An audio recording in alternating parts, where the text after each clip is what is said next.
Interesting, yeah. Just thought I'd mention that because I agree it's very strange. Because we raised the question, how can you hold it in? On the contrary. So one of us told me, said, I didn't hold it in because I didn't want to become a doctor. So our Tzaddik Gimel Mabeh is 93b. Yeah. We talked yesterday about the 6 praises of Daniel, Hananiah, Mishael, and Azariah.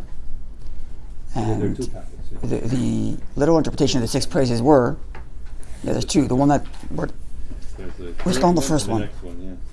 93b, Tzaddik Gimel Mabeh. The 6 praises of Daniel, Hananiah, Mishael, and Azariah were no blemish, good looking,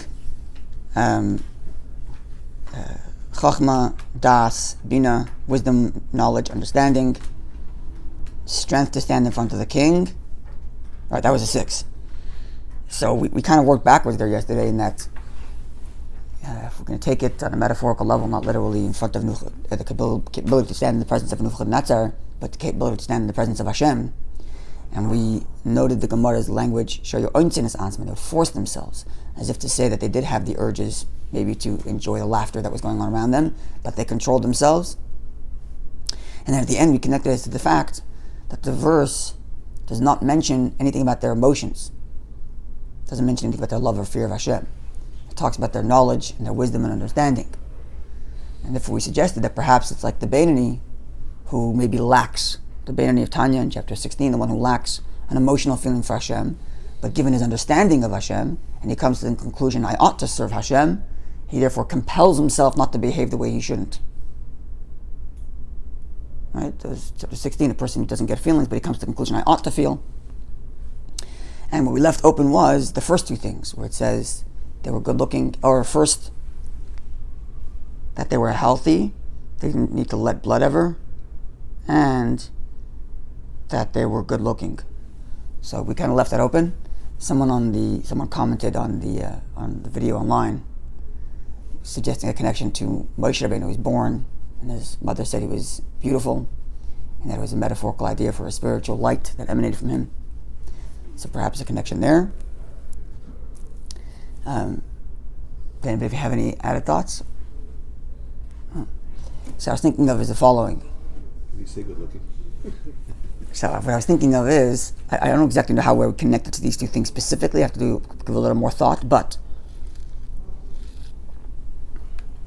had the verse put these things after intelligence, right? The first 2 are good looking and healthy, then it's intelligence, and then it's behavioral, right?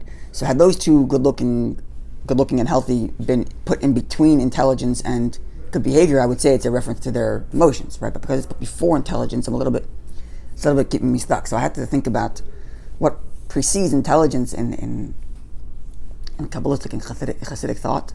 And there actually are 2 levels. There are 2 levels that precede intellect in the person's persona, the way Kabbalah understands it, in the Sfiros, and the divine attributes, and as well as one's service to Hashem. And they are, in the Kabbalistic language, it's the 2 levels of Keser, Atik, and Arach. And in terms of a person's experience, it's Ratzon and Tainug. Is desire and a person's delight. They're deeper than a person's intelligence. And the famous proof to that is the Gemara, the Mishnah, which says, a person should always learn in the area where he wants to learn. Well, one second. If my intelligence decides what I want, then who cares? Why learn where I want? Learn where you need to know. And then your intelligence will make you want it. And the fact that the Mishnah says, learn where you want, is an implication that your want can actually manipulate your intelligence. Because if you want to be there, then you'll learn better. Right? So that's implying that your desire is an even deeper factor, motivator, than a person's intelligence. If a person's desire is in a certain place, then his intelligence will flow, his emotions will flow, his behavior will flow, etc. And even deeper than actually there's a discussion in Sefer Yetzirah, which is discussed at length in Chassidus, which one's deeper, desire or delight? Tainug or Ratzon, which one causes what? I enjoy something therefore I want it, or I want it therefore I enjoy it. So back and forth.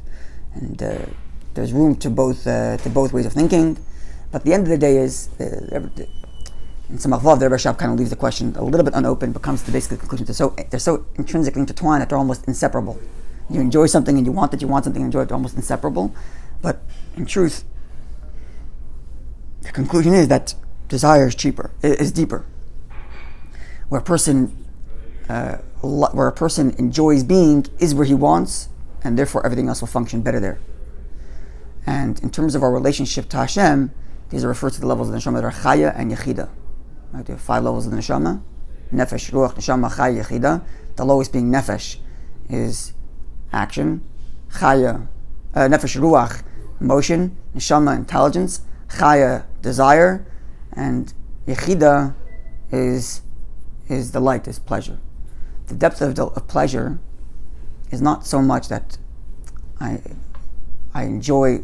We put it this way: why is pleasure deeper than desire? The main reason is because desire is defined by something that's outside of me. I want has to be concluded with something outside of me. Mm-hmm. Has to be. I want, and then insert something. But delight, even though it's something external, first of all, on one level, even though it's external, something external that's giving me the delight's not outside of me, the delight's inside of me. It's the focus is not on the thing I acquire, but the enjoyment I get from the thing I acquire. As opposed to ratzin, a desire is the focus is on the thing outside of me. I want to make something. So I want to make something, the primary object of this discussion is the thing we're making. And then the delight I get is not, it's the me that delights in that thing. And furthermore, for true delight, you don't even need anything else. You stay in your house because this is your house, you do nothing. You don't have to do or engage in anything to delight.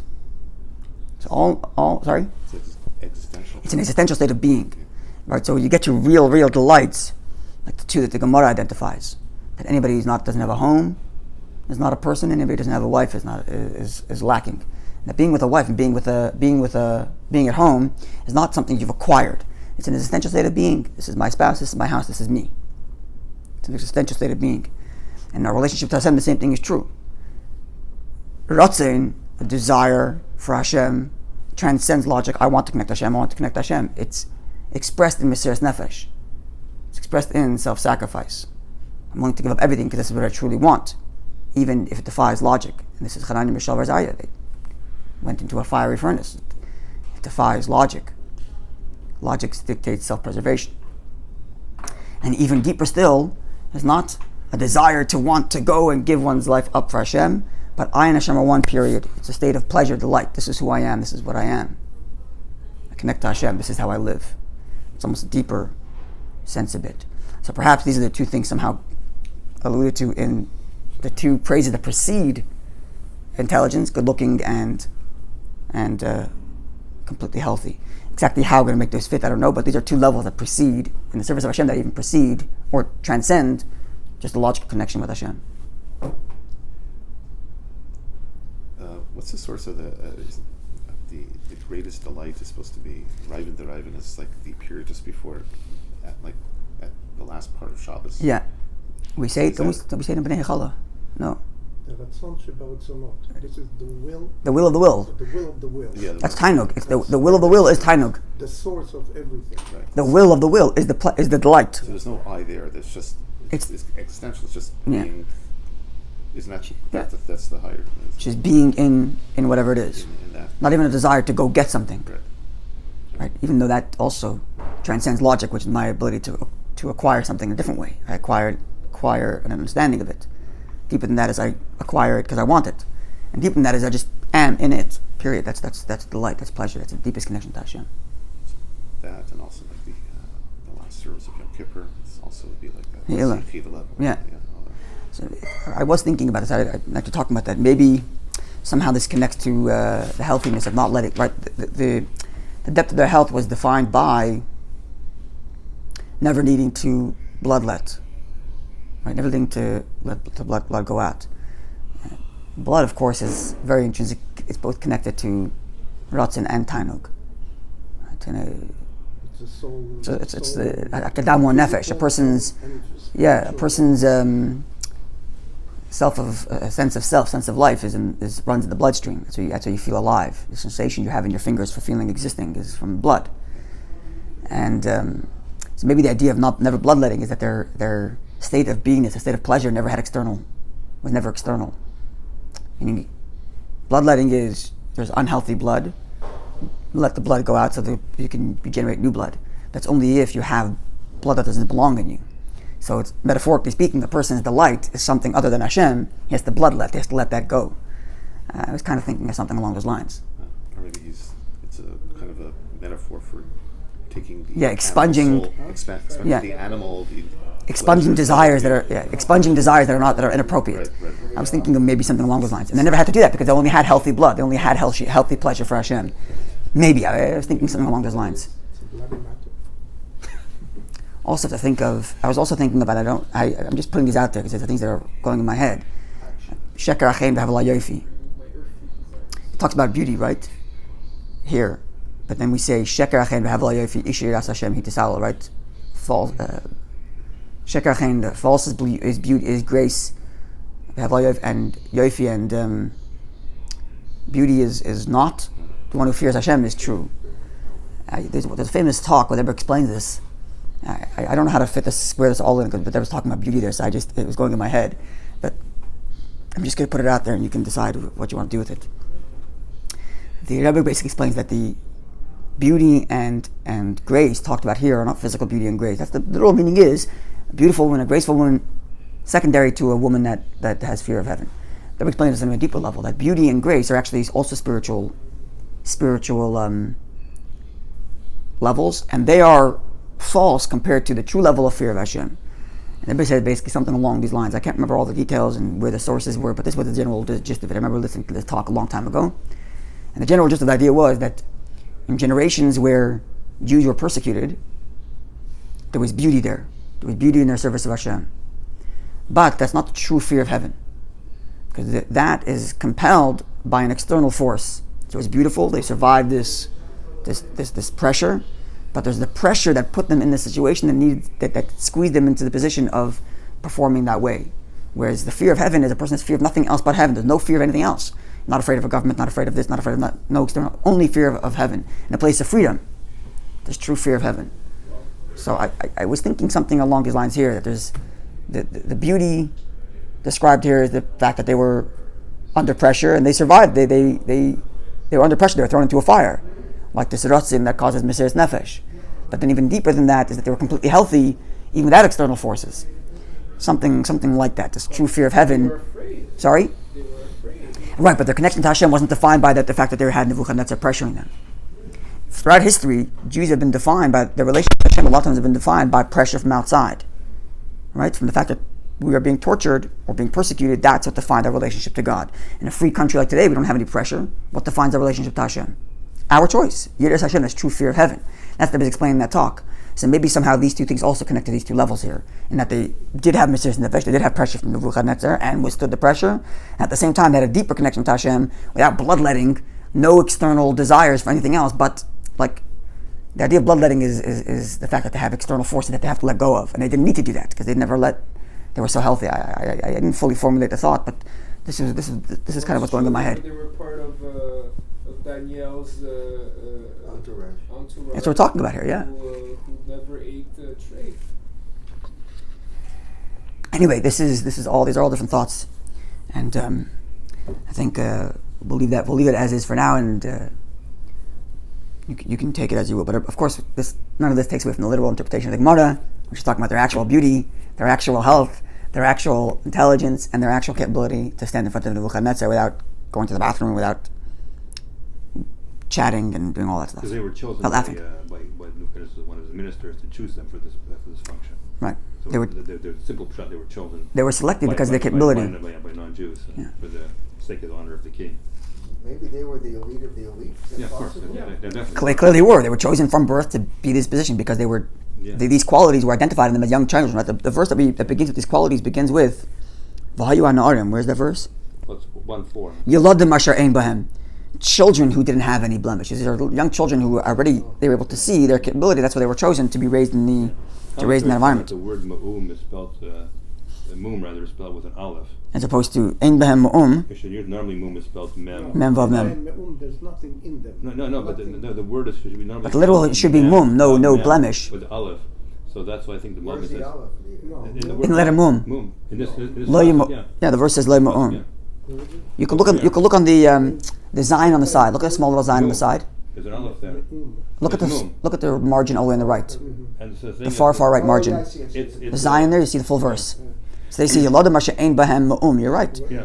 As in have nothing. Rashi says in it. No, No, the no. Bible says on this that the me'um it indicates the word me'uma, like there's nothing at all. With, So this would fall in line with it. They have nothing external, nothing else but the connection to Hashem. But that's probably not what I mean in the Malbim. the literal pshat means that there's nothing, Nothing wrong. defect physically. They wanted Right. because the king's eyes, he wants people, servants that are like Perfect. physically, perfect. Exactly. Of course, intellect as well, and also they can just kind of Yeah.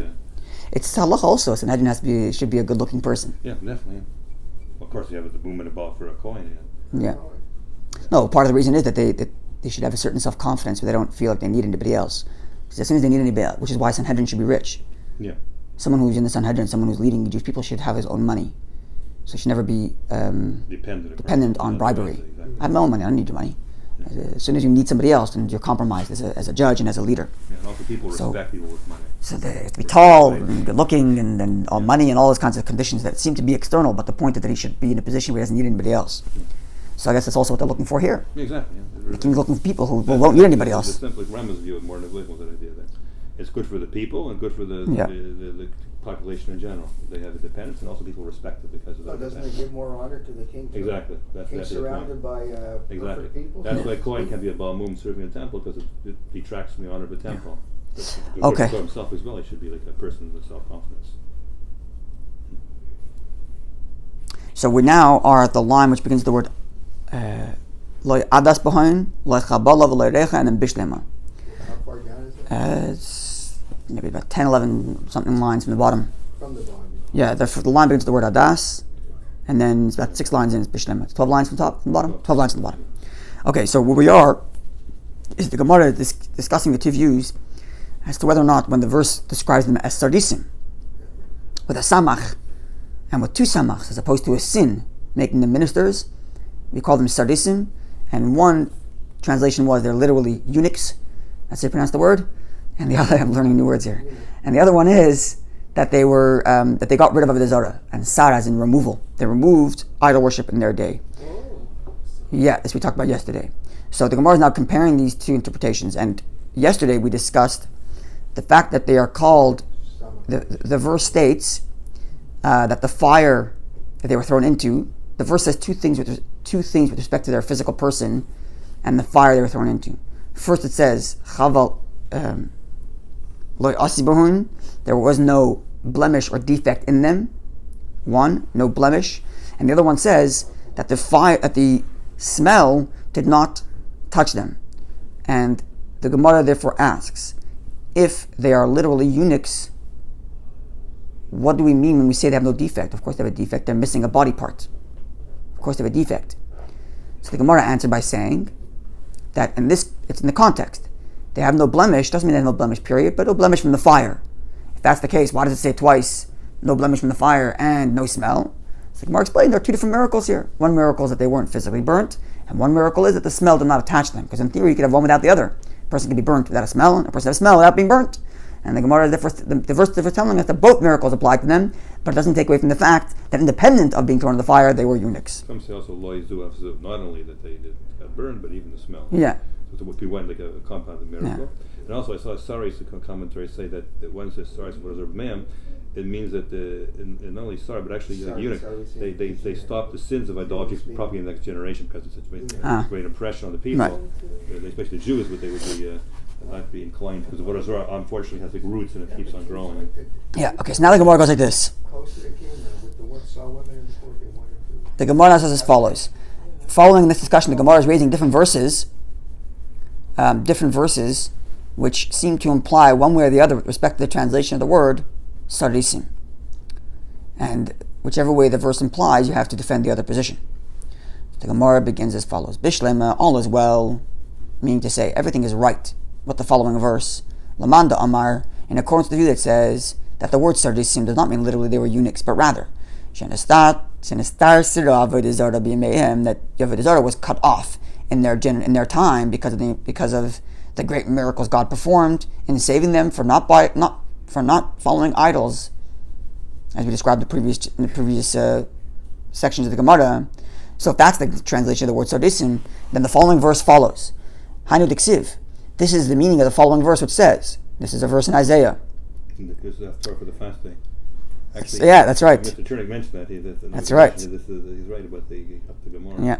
So the pasuk says like this: Kaya man Hashem, such says God, la sardisim, to the quote sardisim, asher yishmu yisab, which keeps my Shabbos, etc. Who I've chosen. The verse continues, and I wanted, and they uphold my covenant. So here, the word sardisim is put in the context of praise for one who's connected to Hashem. So if the word sardisim means that they got rid of idol worship, fine. We're adding to the list of their praises. This is what God says to those who get rid of idol worship, to those who keep Shabbos, to those who defend the covenant. It all follows. But if sardisim means that they're literally eunuchs, so what kind of praise is the verse giving to this person? We're throwing in the fact that the person's a eunuch in the middle of talking about him keeping Shabbos and defending God's covenant? This wouldn't follow. It seems to be out of place. And if the Gemara asks, Ella rather mando amar sardisim mamash, according to the view which says that sardisim means they were literally eunuchs, the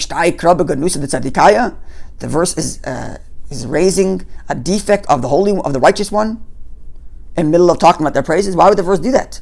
God speaks to the eunuchs. Why mention? You don't have to say it. Right? There's like the old line goes. There's the old Yiddish line. A lie you're not allowed to say, but you have to say the whole truth. You have to say everything every single time you mention the person. You have to call him a eunuch every time. Okay, he's a eunuch. We know. You have to say it every time. So you're praising him. You have to call him that also. Leave it out. You don't have to say anything. But if it means that they got rid of idol worship, then it's a beautiful thing to add to the list.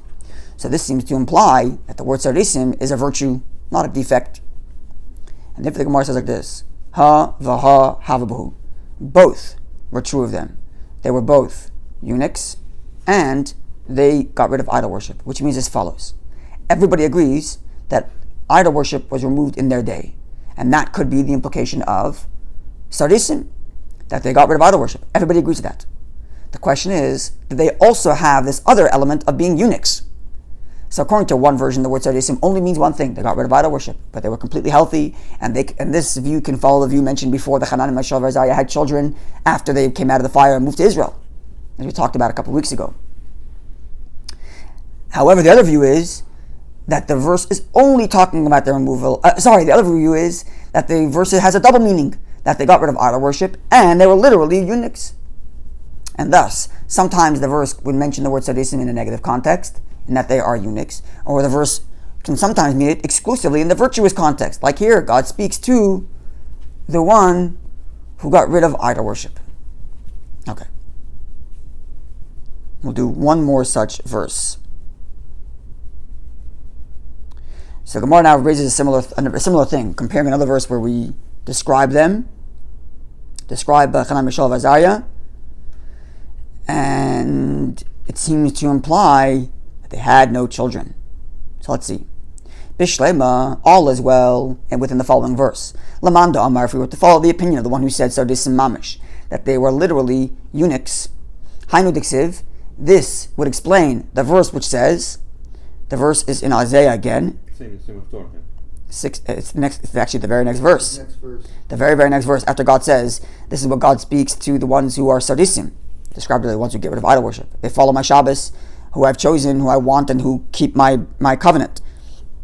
And then the next verse reads, and I will grant them. And here's the quote in the Gemara, the Beisi in my home, and in my walls, in my enclosure, Yad Vashem, I will give them a hand and a name. That is to say, I will preserve their posterity, preserve them for future generations.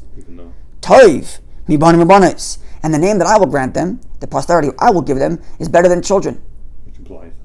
So the simple, I think a simple way of reading this is everybody has an innate desire for children, because it's an extension of yourself, and this is posterity. This is the way we are as biological creatures. We want to preserve ourselves. However, children, grandchildren, and then great-grandchildren, and great-great-grandchildren slowly start to not know who you are.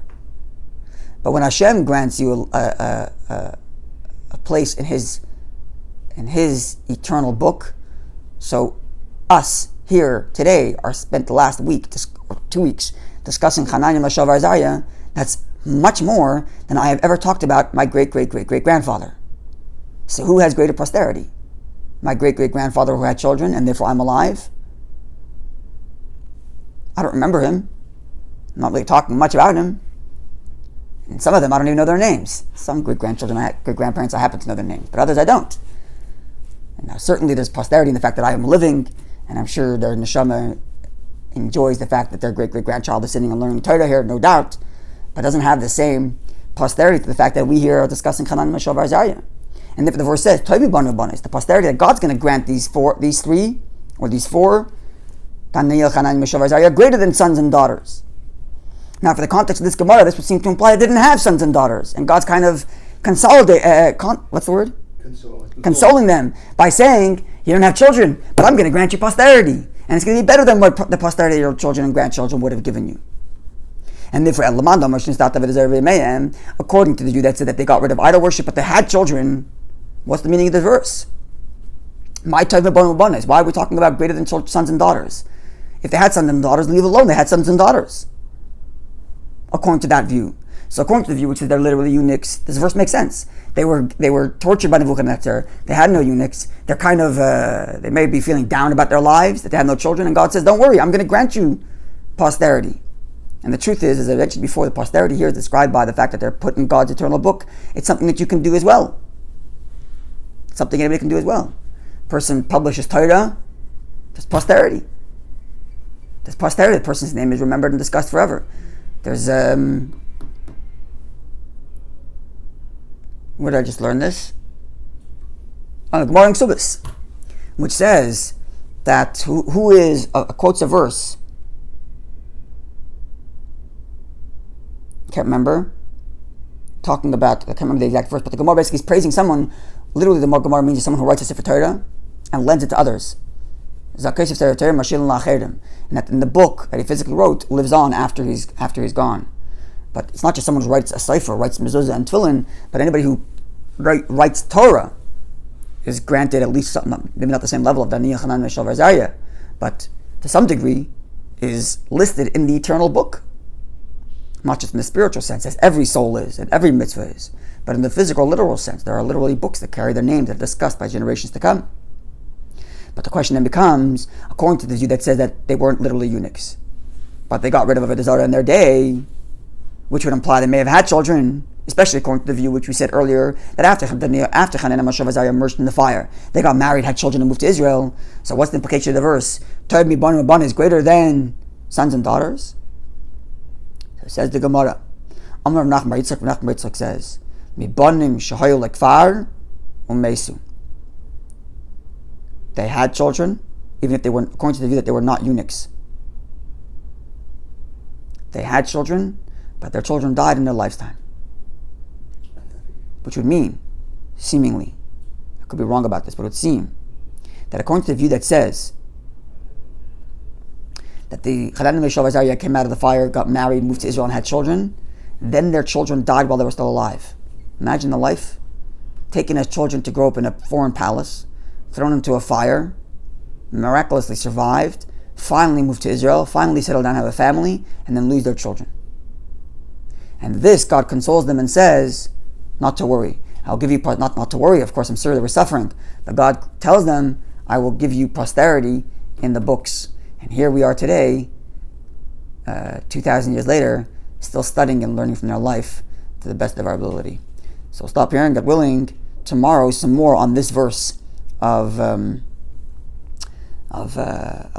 eternality, and in terms of writing Sfarim, in terms of having Sfarim written in your name, and writing Torah, and more on that. God willing, coming tomorrow. That's right. Yeah, is that the verse in Ksubis? No, that's something else. But I can't remember. I'm going blank. I learned this Gemara in Ksubis last night.